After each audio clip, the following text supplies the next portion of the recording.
Let's talk about Cecilia Payne-Gaposchkin. I think I'm pronouncing her name right. A groundbreaking astronomer whose work was, again, stolen. She proposed that stars were made up of hydrogen and helium, which was initially discredited by her male colleagues, astronomers, and her own mentor, Henry Norris Russell, because at the time people believed that hydrogen and helium, which was proposed to be in the stars by her, were too light when compared to the elements that was composing the earth. So they believed that the stars were composed of something heavier. But later her theory was proven right, and this work was credited to who? Her mentor, Henry Russell. Amazing, no? Another discovery is stolen from a woman, but this is not a sad story.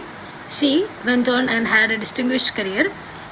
She went to Harvard College Observatory and she was appointed as the first female professor of astronomy there. Later, her contribution to the discovery of the composition of stars were accepted, and Royal Astronomical Society awarded her a gold medal. Now scientists have credited Payne with the discovery of stellar composition. She also became an advocate for increasing opportunities for women in science and paved way for a lot of female astronomers along the way. So she had a stellar career. This time we are going to talk about Clara Schuman. She's a overlooked genius in classical music. She was a music composer and a pianist. Clara got married to Robert Schumann when she was 21 years old, and at the time he was 31, and they went on to have a beautiful courtship and had a family of 8 beautiful children. He was also a critic and a musician. They went on to have quite the collaborative work during their courtship, but often his work were being overshadowed by hers because she was a brilliant musician. So he wanted her to perform his work instead of hers on the tours, where he acted as her manager. So also he published a lot of her work under his name as his own works and made her perform those pieces also as his contributions.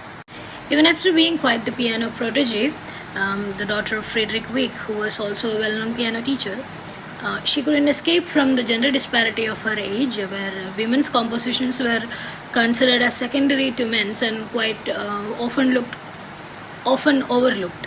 So her male counterparts, along with her husband, overlooked her compositions, and her husband stole her compositions and published them in his own name because he couldn't stand his wife's excellent music career. So that's that.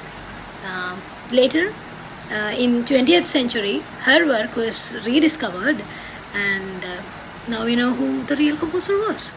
After the rediscovery, Clara Schuman is remembered as one among the greatest pianists of 19th century. So, yay, another step for women.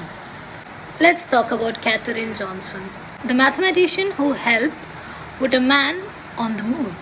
She joined NASA in 1950s to work as human computers, where they solved complex mathematical problems.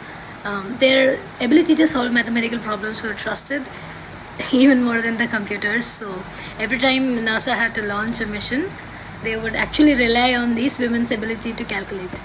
Her contributions included, but not limited to, the trajectory analysis of Apollo 11, where she helped determine the calculations needed for the launch and safe return of the astronauts, including Neil Armstrong and Buzz Aldrin, who would become the first man to walk on moon.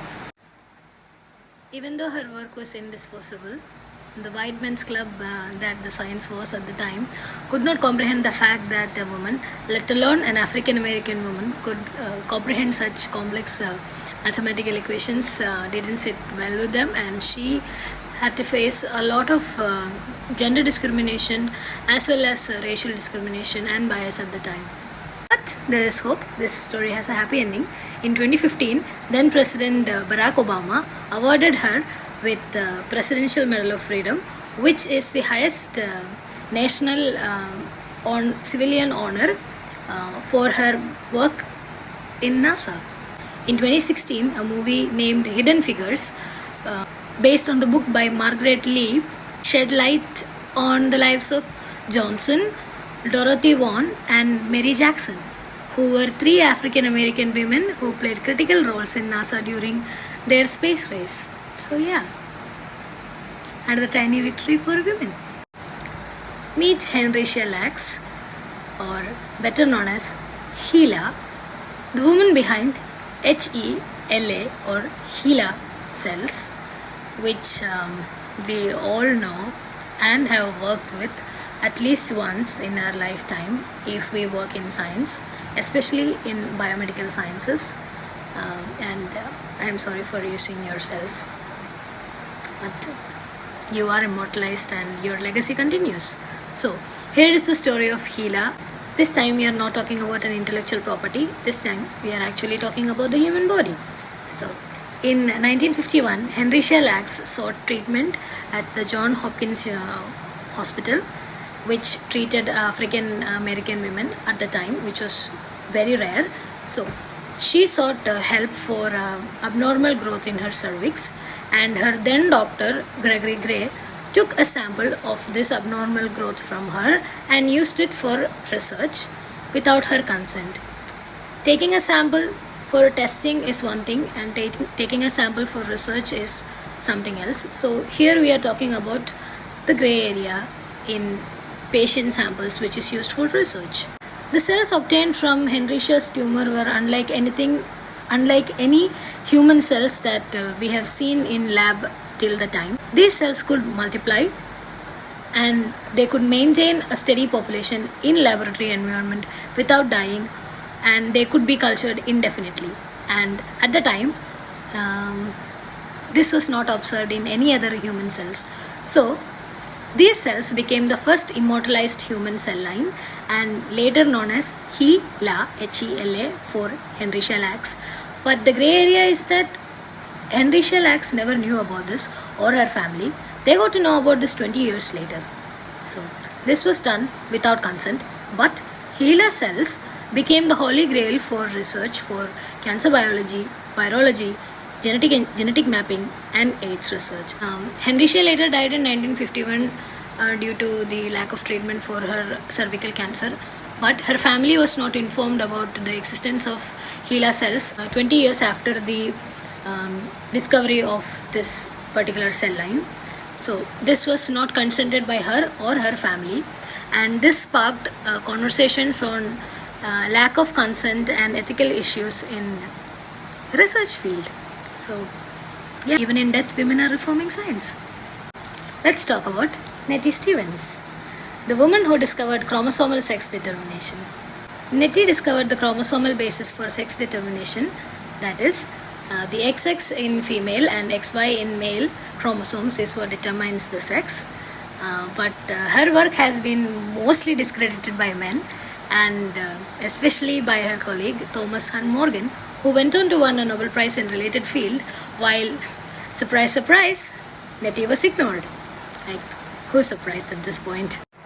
Today, Stevens is being recognized as one among the unsung heroes of genetics, and her contributions continue to inspire efforts to ensure the work of everybody in science is properly acknowledged and credited.